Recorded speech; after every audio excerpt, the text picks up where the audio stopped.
Bonjour, chère auditrice, chers auditeurs.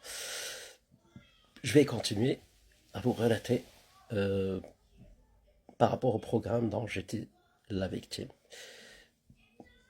Euh, la dernière vidéo, quand je parlais de ce programme, je parlais de Carole. Carole, officiellement, c'était un taxi. Son travail, c'était chauffeur de taxi, mais officieusement, c'est un agent que je vais appeler agent Carole. Agent Carole, elle a tout fait pour nous. Elle nous a aidés énormément, énormément. Une fois, ma femme n'a pas voulu ouvrir la porte parce que moi, j'étais absent. Et quand je suis arrivé, elle m'a dit Carole est montée pour me parler et j'ai pas ouvert. Je lui dis pourquoi elle nous a aidés et tout. Mais ma femme, c'est le genre, elle a peur. Elle a peur. Si je ne suis pas là, elle ouvre à personne. Voilà, c'est son truc. Encore, la photo que vous voyez là, c'était au début. Peut-être on avait un mois ou 2 mois ici à Trois-Rivières. Regardez, ça c'est ma fille et derrière c'est Carole. Moi, quand j'étais nouveau ici, je voulais partager avec ma famille ce qu'on est en train de vivre ici au Canada, mais je lui ai dit, Carole, tu peux prendre la photo avec ma fille. Elle m'a dit non, je ne veux pas prendre de photo. Sur le coup, j'avais pas compris. Mais là, je viens de comprendre.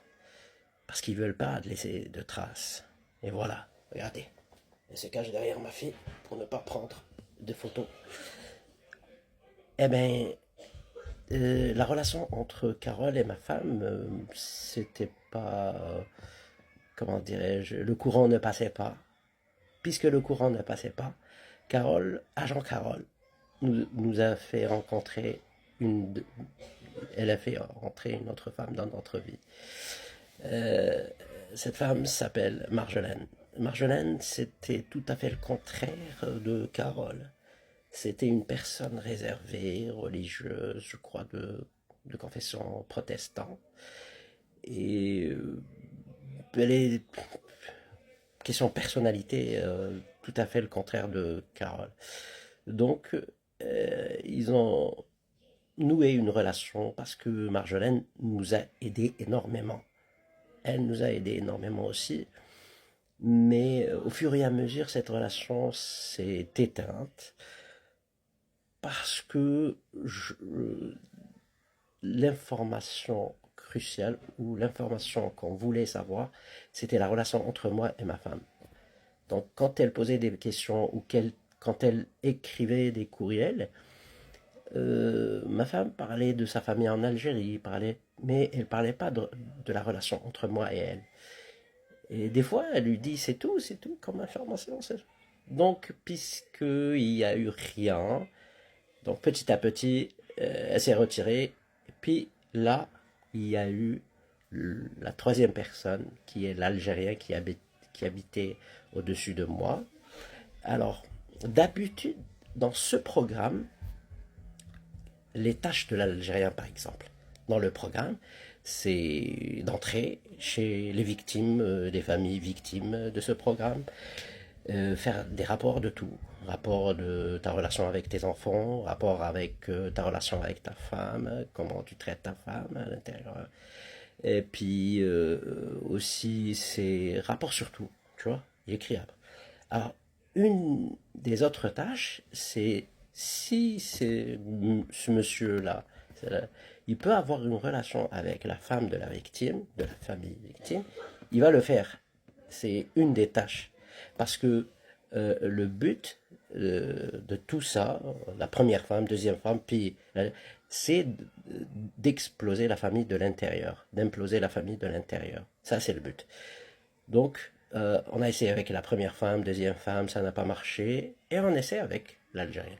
Bon, moi, j'ai de l'expérience avec. Il avait l'âge de presque des élèves que j'enseignais.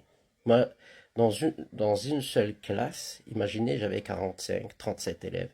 Je gérais 4 classes, plus je gérais l'administration. Donc chez nous, on a un petit adage, je dis, euh, les قارئ الديب حافظ السلوقي. Donc j'avais compris toute l'histoire avant que... donc il n'est jamais rentré chez moi, en un. Deux, petit à petit, je comprenais parce que j'ai fait des lectures chez moi. Quand j'étais chez moi, je fais des lectures. J'ai entendu des histoires comme ça, des familles qui s'explosent. Il y a un taux d'explosion de familles qui est de plus en plus en os. Tu vois. Donc c'est pas normal ce nombre. Déjà, j'ai lu un texte, plutôt un article dans Radio-Télévision Canada où, où l'auteur de cet article, il dit que le Canada est le tombeau des couples. Mais il fait jamais référence au programme dont je suis en train de parler. Lui, il fait référence toujours sur les différences culturelles. Et il met tout sur les différences culturelles. Mais c'est pas normal. Quand tu vois le nombre de familles qui explosent au Canada, c'est beaucoup. Donc, il y a quelque chose qui cloche. Et là, j'ai découvert la chose qui cloche.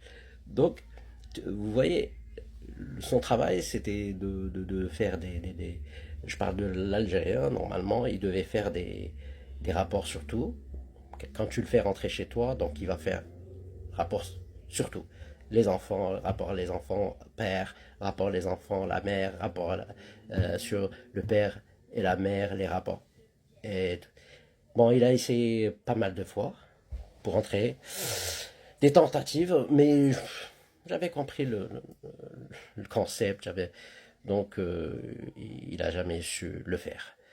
Donc, on l'a gardé pour un autre job, pour une autre tâche. Et cette tâche, c'était l'harcèlement. Et je vais vous raconter, je ne sais pas si ça va continuer, je vais vous raconter ce que j'ai vécu comme harcèlement chez moi et puis le rôle de l'écoute. Ils sont en train d'écouter, vous savez. Le rôle de l'écoute dans l'harcèlement, c'est le rôle, c'est celui qui m'a fait plus le mal. C'est l'écoute. Parce que c'est l'harcèlement dans la minute, dans la... Ils écoutent tout ce qui se passe chez toi. Même les chuchotements que tu fais à ta femme. Vous n'allez pas croire. Je vous jure que j'ai fait des tests. Moi, au début, je croyais que c'était le téléphone. Mais non, c'est pas le téléphone. L'écoute, ils ont un matériel spécial. Même ils arrivent à écouter les chuchotements. Parce que j'ai fait plusieurs expériences chez moi. Donc, c'est le groupe, et c'est des Algériens qui font l'écoute. C'est un groupe d'Algériens. Euh, une femme et un homme, l'essentiel c'est des Algériens. Et je vous ai dit que c'est la partie qui m'a touché, qui m'a fait le plus mal. Voilà, c'est l'expression dans tout ça, c'est la partie qui m'a fait le plus mal, c'est l'écoute. Comment il gère l'harcèlement, tu vois, il le gère à la minute, il le gère, comment dirais-je, à la minute, à la seconde, à la sortie de ta porte, tu vas trouver des personnes, c'est tout ça se passe avec l'écoute. Et puis, la prochaine vidéo, je vais parler de l'harcèlement chez moi. Donc, j'espère que j'étais clair pour certaines personnes qui m'ont posé, ceux qui m'ont posé des questions à l'ambassade d'Algérie, les diplomates. Ils essayaient de discréditer mes propos par rapport à cet Algérien. Je vous jure, quand j'ai parlé avec les diplomates, j'ai eu des doutes. Je me suis dit peut-être que eux, ils donnent ces éléments au renseignement canadien. Je vous jure. La façon dont ils m'ont parlé, ils m'ont fait entrer des doutes.